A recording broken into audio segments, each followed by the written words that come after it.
So this is my packet radio node. It's got a bunch of ports. Each of the ports is connected to a different type of radio. Each radio functions as a conduit for several different modes, so there's lots of different access opportunities depending on technology level, computational speed, and the ancientness of the technology used, or the modernness. The ancient being the old legacy AX300 bell tones, and the latest being AX300 bell tones with cherries on top, also known as IL2P. But we also have some robust modes such as VARA and RDOP, and in some cases I also have a PACTOR system here for the very high-end shortwave thing. But a new addition to the station here is a digital, is an actual analog uplink to a geostationary satellite.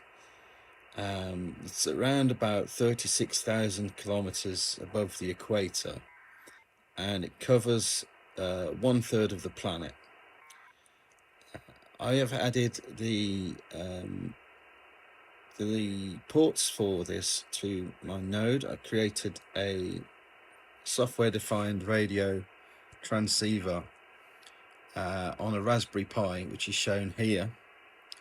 It's shrunk down into a small screen so I can manage lots of different ones at the same time, but genuinely there's not much to see here. It's just running the software-defined transceiver on one side, and it's running a modulator on the other side, running several different modes.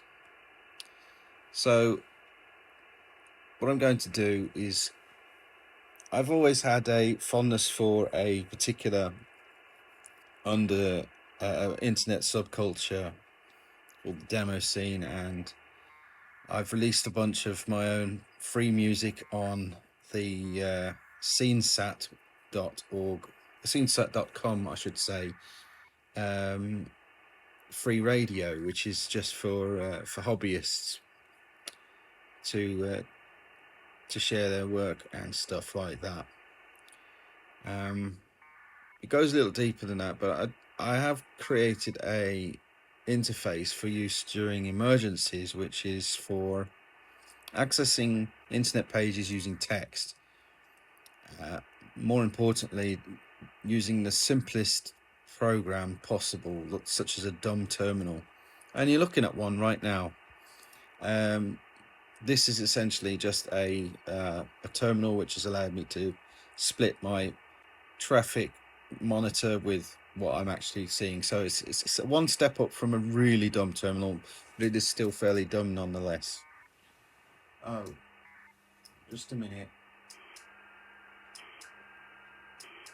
Okay, right. Never mind. That's just the radio getting a call. So, without further ado, let's go ahead and stick a connection up to the satellite.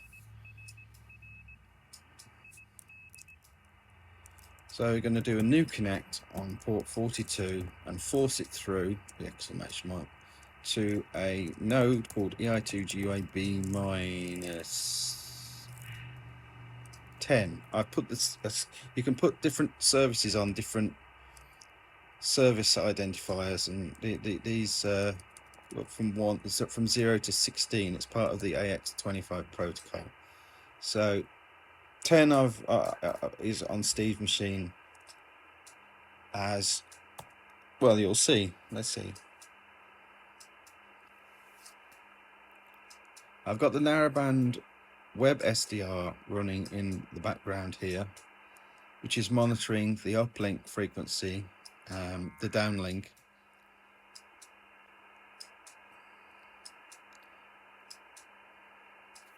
I'm not sure if Steve's switched his machine off at the moment, because we don't leave them on. Oh no, there it is. Okay.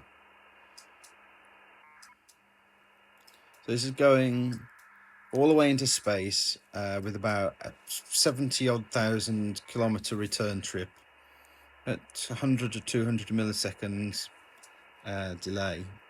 Uplink is on 2.4 gigahertz and downlink is on 10 gigahertz. So I was going to type what I know how to use this, but if you type H you get lots of important info on how to use this. But CNSAT.com, let's see what we get. It will show a very basic representation, but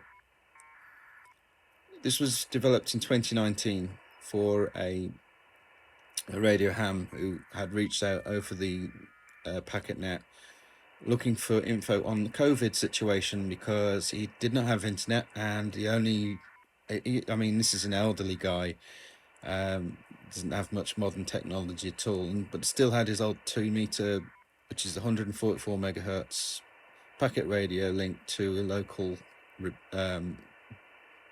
BBS. So we'll see what this does. So, oh, it's asking, do you want it to display all these lines? Well, I'm going to say no for now, because actually what I want to do, by default this thing will page and I'll have to hit enter every so many lines.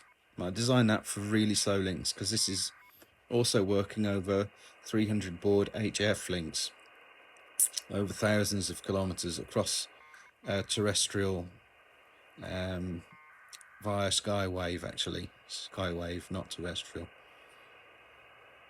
Okay. And slowly it will get to it.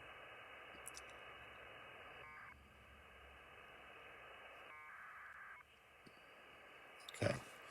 What I'm going to do is I'm going to set it into full page mode so I get the whole lot in one go. Because one thing about running with the satellite is we can send a large number of frames at a time, and we're using a protocol that will selectively pick a packet that it missed rather than ask for the whole full frame again. So right, let's redisplay the page. Let's see if we can see CNSAT.com. Greetings fly out to John Zifoid. He's been running it for goodness knows how many decades. And here it is.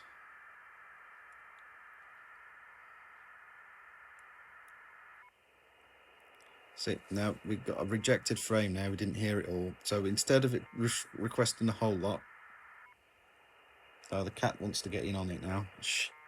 It's all right, Jesse.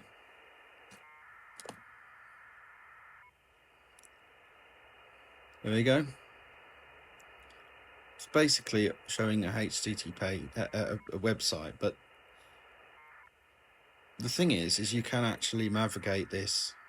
As I say, it was initially built as an emergency tool to access emergency information that was really strangely only published via the internet, and for some people not possible to get. So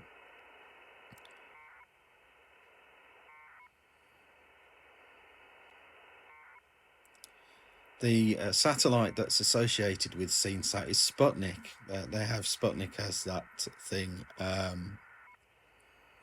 As I say, it's non-commercial. It's completely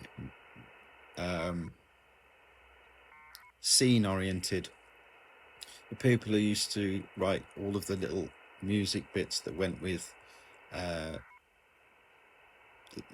cracked games back in the day split off into a separate subculture and became an art form all of its own. So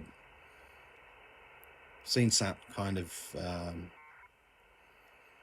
also provides live streaming from the events that they still organise for those competitions where people go head to head with their coding skills, live coding skills to build effects, cool looking things on modern hardware, but also really old hardware like Commodore 64 and Atari ST and the Atari Falcon and Amiga platforms, and the Z80 Spectrum, the CPC, you name it, it's everywhere. Every old retro machine has a scene. Anyway, I'm going to just list the actual links so you don't have to blindly jump around on this. you can see where exactly each number represents a each number in brackets represents a link, and you can actually navigate with that. But if you don't want to blindly go, you can list what those actually are. You can get the index.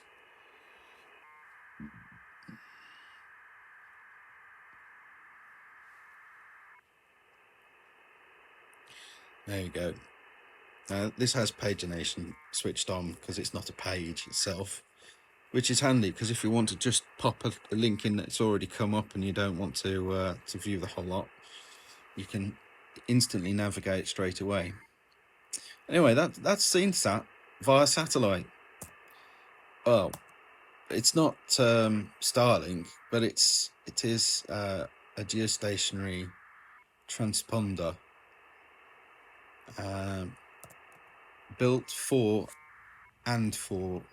radio amateurs who are in the footprint, and the footprint is massive. I say it's 1/3 of the planet, centered over the African continent and the Middle East. It reaches as far down as the South Pole, Antarctica type. It grazes just a bit of Brazil, and it covers all of Europe, so it's a bonus for us. Right, that's it. I just thought I'd give you a little tour around the packet radio link that's running on the narrowband transponder. So that means we don't want to use high-speed data modems, because that unfortunately requires a rather large dish, rather large power uplink, and we are using what we can get off the shelf, such as consumer grade satellite dishes for normal satellite TV. The satellite TV,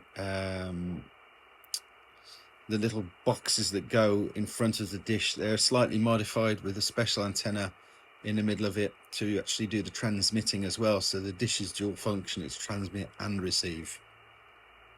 It's a nice bit of kit, and my kit was donated to me with the exception of a dish which I picked up at a second-hand shop by the AMSAT Germany guys to build this system, because we had my friend Steve in Ireland has been struggling with the Windows, 64-bit Windows and SDR console, and SDR console has been causing really big problems with jitter for the Pluto SDR, which this box of gubbins contains. It's the Pluto SDR, and when it was running on Windows and what, it would jitter in the audio and make packet radio absolutely impossible to use because of the corruption of packets. So that's been sorted out now that we're running this on a Raspberry Pi 4. We've got one each. Let's see if I can bring up Steve's one so I can show it. Here we go. So you can see the other end. Two identical systems, basically. I created an image. It's still being worked on. It's not ready for public use yet, but the idea is to get this transceiver fully working on a Raspberry Pi 4. It needs a heatsink. It needs a big heatsink case with fans on it, because this is overclocked to 2 GHz to give it a bit of a chance. So okay, Steve's just actually logged into sat chat, so I'm going to have to meet him there, but I'm going to do something cheeky, and I'm going to go over the internet to JB Mod, and I'm going to go and uplink through his link into my link, which is sat chat, connect on his port 42. Let's go sat chat. Okay.